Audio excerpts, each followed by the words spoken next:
Welcome to Team Building Cultures, the podcast designed to deliver tools and tips for improving team communication, collaboration, and fostering a culture where teams thrive.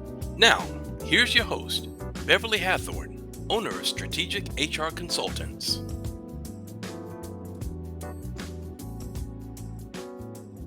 Hello, all, and thank you so much for joining me for another episode of Team Building Cultures. Today, I'm really excited to speak with Miss Amy Terry. Amy is a real estate professional, and she's going to talk to us today about how to build a successful and collaborative sales team. Amy began her career in real estate at just the age of 16. That's absolutely incredible. Rising up from answering the phones to a top producing agent, and she's now a partner and managing broker for one of the most successful real estate firms in Colorado. That is fabulous. She has bought, sold, rented, flipped, developed, and owned all sorts of property. She's continuing to grow a portfolio of real estate, providing her financial freedom beyond her successful career. Amy is passionate about helping people build long-term wealth through real estate and leading her brokerage with authenticity and vulnerability. All right, so Amy's just an open person. She's going to talk to us today about building a collaborative sales team. So thank you so much for joining me, Amy. I really appreciate you being on the show. Yeah, thank you for having me. I'm really excited to have this conversation. Yeah, so, of course, my first question, which is probably the first question of many, is how did you start in real estate at the tender age of 16? I know what I was doing at 16, and it was not real estate. Yeah. So, I mean, it was sort of an accident. My best friend's mom growing up was a real estate agent. And so she got us an after school job answering phones and scheduling showings. So we worked after school and then on the weekends and just sort of kind of learning the ropes and how things rolled in the industry. Awesome. Well, I bet that friend's mom is really proud of you. It's just so wonderful when people step in. You never know what impact you can have in a child's life when and look at you now. Yeah, I mean, 100%. At 16, I had no desire to go into real estate. I didn't, I wasn't as purposeful as I could have been as far as knowing what direction I was going. But looking back, I think it was the only path for me, the way things sort of fell into place, right time, right people. So I feel really fortunate. Awesome. That is great. So let's just talk about your culture because it seems like you are very experienced in team building. And so let's talk about, a few key components of your company culture. Sure. So I think that the biggest thing that is unique, at least in our industry, is the culture of collaboration and the culture of abundance. When you're in 100% commission industry where, you eat what you kill, not everyone's always willing to help. And I think that mentality comes from the top down. And I'm really fortunate and grateful that in our company and on my team, we have this idea that, success for you is success for me. So everyone's really willing to work together. Every sign in the yard is good for all of us. And it's really cool because everybody has different strengths and different passions, and we're able to work together and help each other and serve our clients the best way possible. So that's something that's really unique. And coming from the very first brokerage I started at, where it was very cutthroat and nobody was willing to help me as a brand new agent. And I mean, there was literally screaming matches in the conference room over listings. And so to be able to start from scratch and build my own culture and a whole different mentality is something I'm really grateful for and excited about. Well, yeah, that's awesome, Amy. And I particularly like where you mentioned at one point you were in a culture that was kind of dog eat dog and no one was willing to help the others and the peers didn't work together. And so that sounds like a very toxic culture. But now you're in a culture where there is collaboration and abundance. And the bottom line is everybody wins. The agent wins, the clients win. It's a great thing for everybody. And as you mentioned, culture does start at the top. Leadership establishes culture. We're all pretty clear on that. So tell me about how do you combat the noise? How do you do you get into a silo to work and, kind of woosah everything around you and, get it done? How do you go about that? Yeah, so meditation is a big part of my world and my day. So I do start every day with meditation, sort of grounding, setting my intentions for the day. Obviously, you're still going to get thrown off here and there. I think also a huge piece is, when I was in my early 20s, I worked for the police department as a victims advocate. And so, we're working with people on the worst days of their life.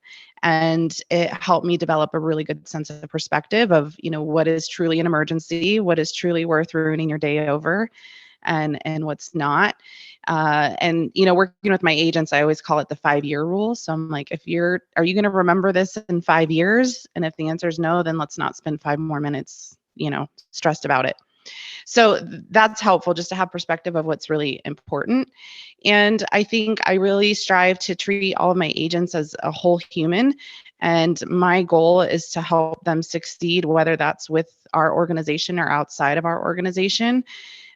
So, I work with them. I don't super dig into their personal lives, but that is a part of who they are. So when we're goal setting, we're not only setting sales goals, we're setting personal goals, and being involved in what's going on. So yeah, I think meditation, being grounded and centered, and also just having a really clear perspective of what's really important, and that people are the most important part, and the business kind of comes second.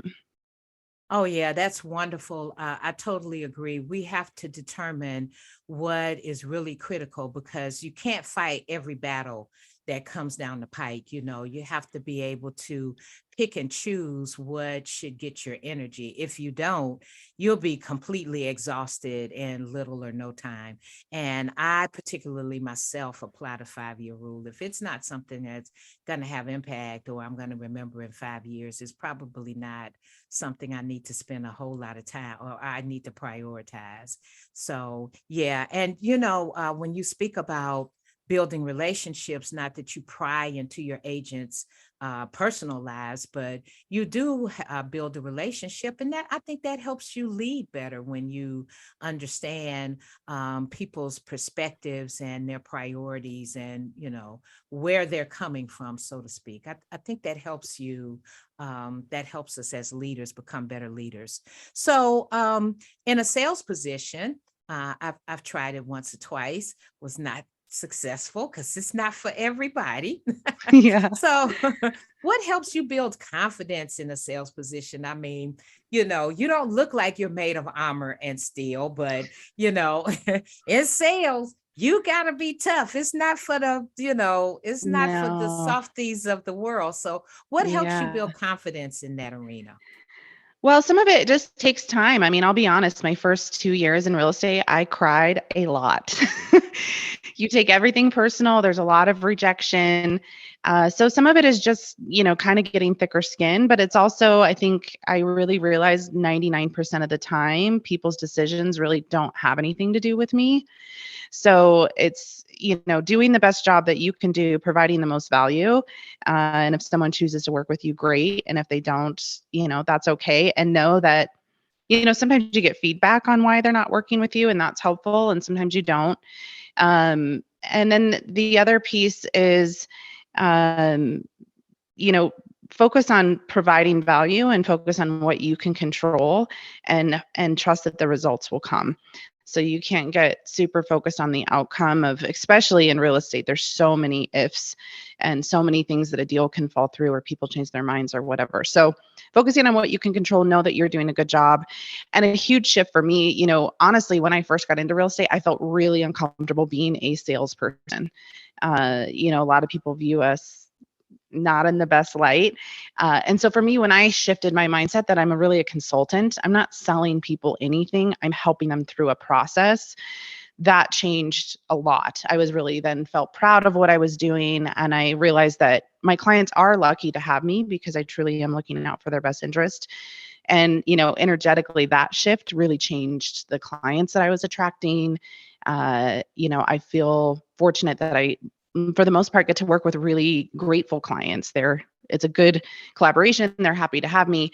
But it does start with your own mindset. Are you proud of what you're doing? Do you feel like you are the best person for that job?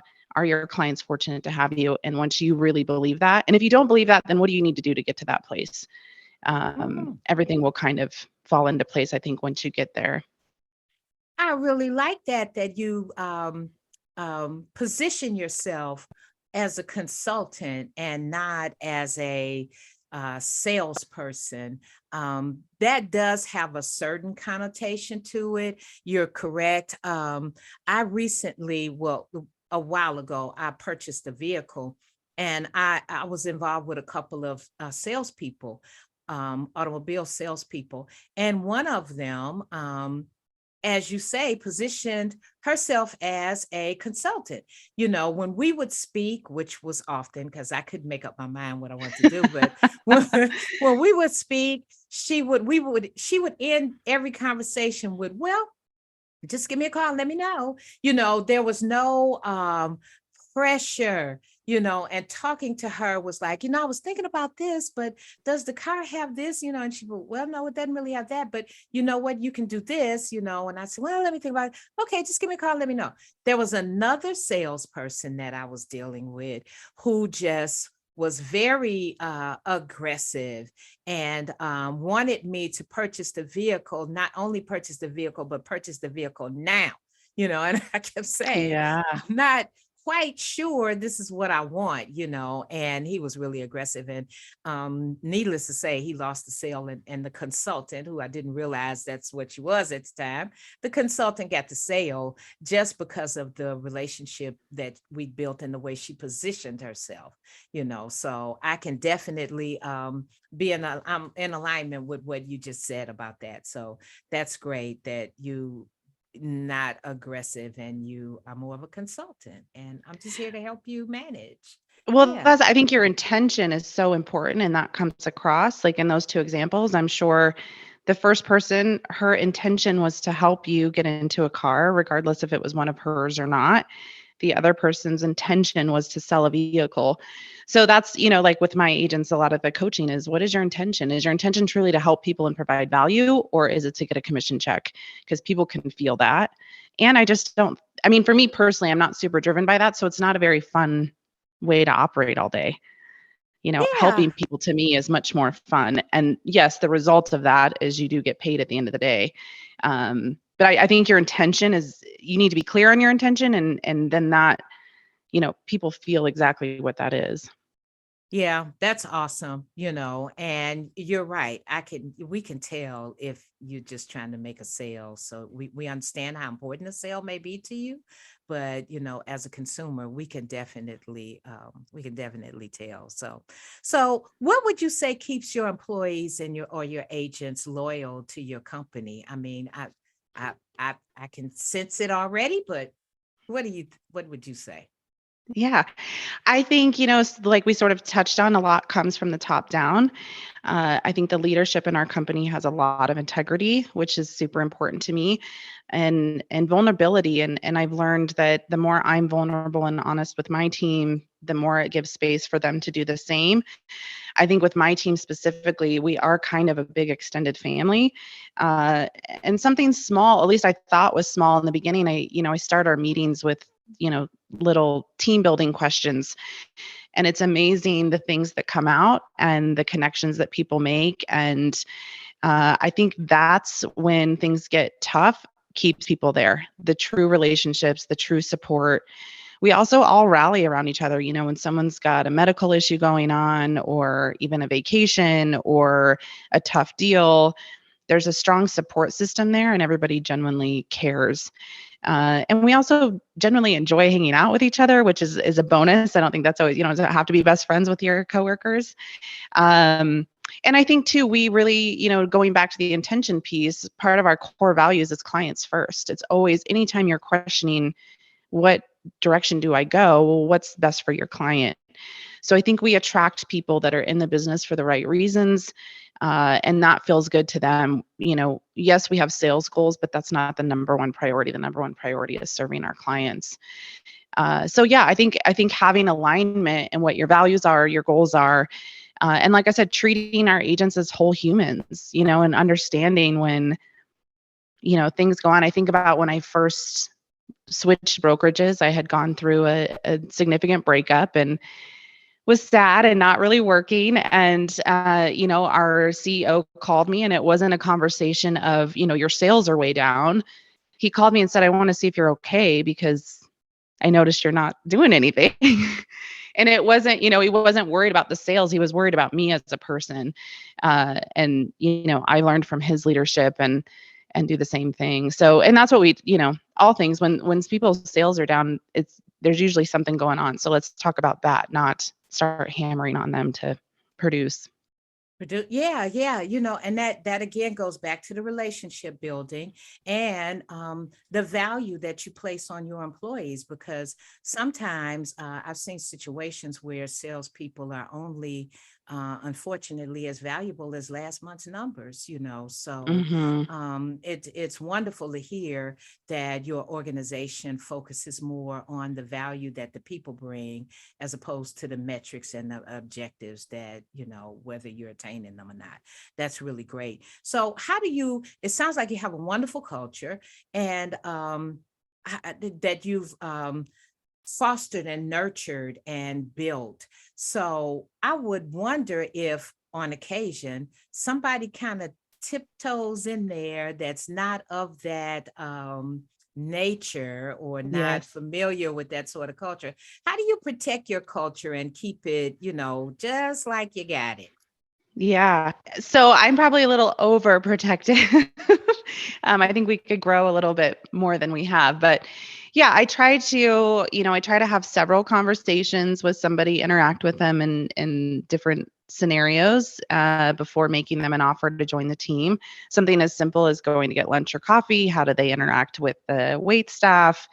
Do they follow up on things? And then, yeah, I mean, depending on, we've had people join, and if the infraction is big enough, they're just gone quickly. And we always say, if we find out you're representing the deal and not the client, that's a no question, you're gone. And then sometimes it's a conversation of, because it is foreign it's very different from a lot of brokerages. So for some people, it is uncomfortable. And so we just have a conversation of, here's our values and can you get in line with those? And a lot of times people also will self-select. I think people feel like, is this my tribe or is this not?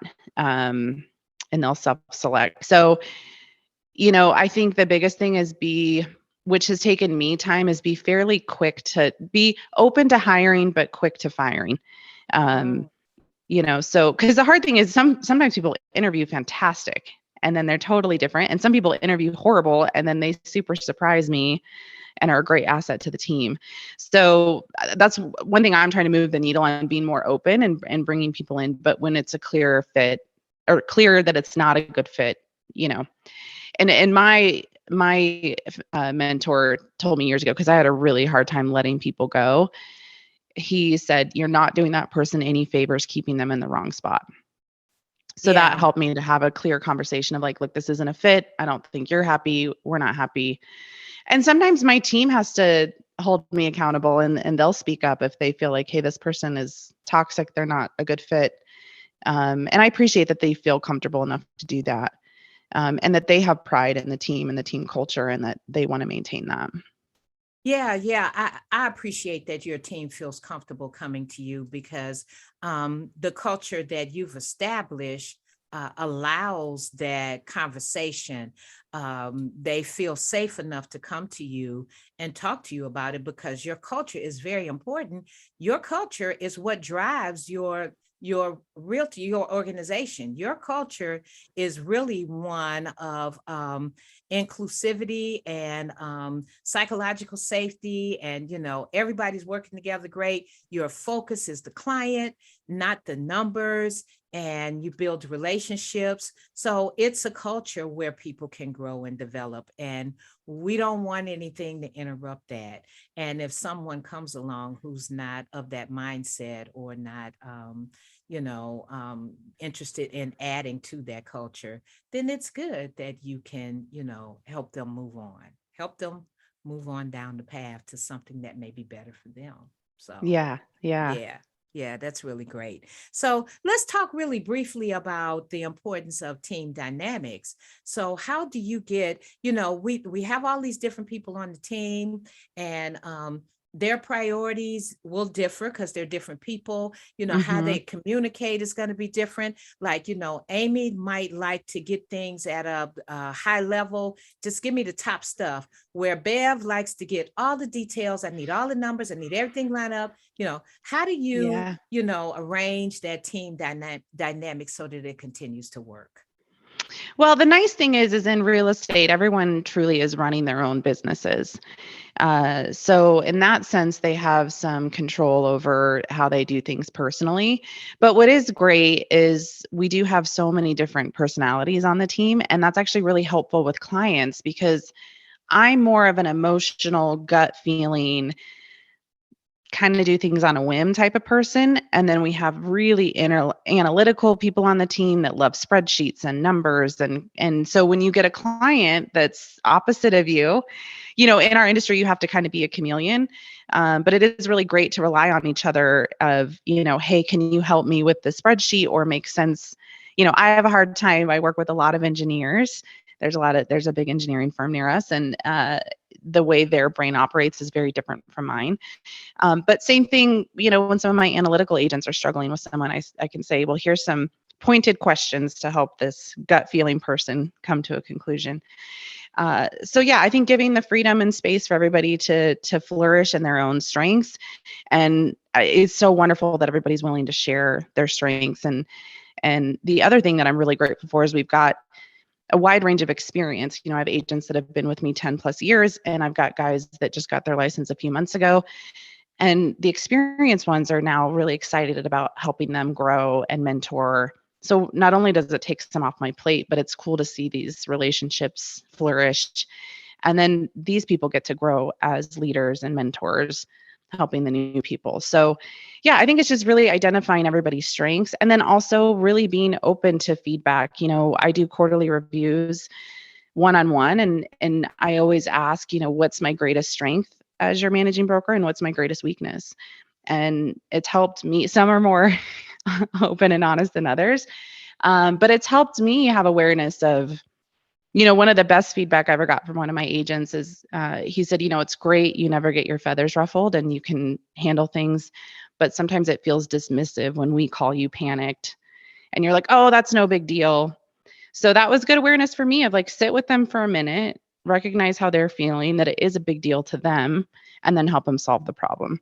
So just being also open to feedback and growing as a leader, I think is super important. Oh yeah, definitely being open to feedback, because you may view yourself one way, but you're actually coming off across another way.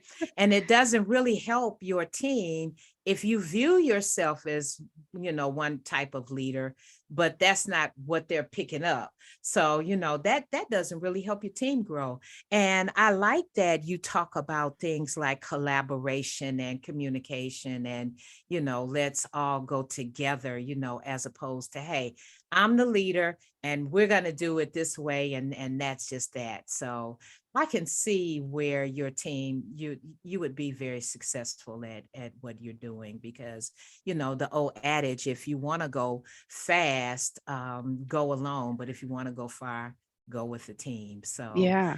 yeah, I think you're doing a great job, Amy. I'm really happy to see that such a culture exists, and because it's a dream of mine. I've experienced it a couple of times, but I'm just really happy to see that you've got such a collaborative and communicative culture, and they've got such a great leader. So thank you so much for joining us today. Do you have anything else that you'd like to add? I think the one thing that came up when we were just talking, I think is also very important is particularly in sales, our team sets goals as a team and we do that together. So we do, a half day the end of the year setting goals for the next year. And, as a leader, sometimes you have to kind of lay down the hammer, but I like to get everybody's input in what is our goal for this year as a team? What do we want to focus on as a team? And I think people are willing to work harder when they're working towards a team goal versus an individual. And I always kind of joke with them, this is a democracy until we nail these down and then it becomes a dictatorship. Like, we're going to stick to these goals that we set together. But I think having, even in an industry where they're independent contractors and they're running their own businesses, having a team goal and community goal is super, super important. Yeah, because then we're all pieces to the same puzzle, even though we're individual pieces, and you get that connectivity. That's really awesome. Well, thanks again, Amy, for joining us today. If our listeners want to chat with you or learn more about you or come work for you, Yes. how would they reach out to you? How would they get in touch with you? Yeah. So our brokerage is 8Z, the number 8 and the letter Z is in zebra. So it's all the zip codes in Colorado start with the number 8. So if you want to find out more information about being an agent, you can just go to 8z.com. We have a lot of information there. You can also reach out to me directly, just old school. My email is amyterry@8z.com. And if you want to learn more about me, my Instagram has all kinds of information and a link tree, and that's Amy Terry 8Z Realtor. Awesome. And I'll be sure to put all of that in our marketing materials when we air this show. Yeah.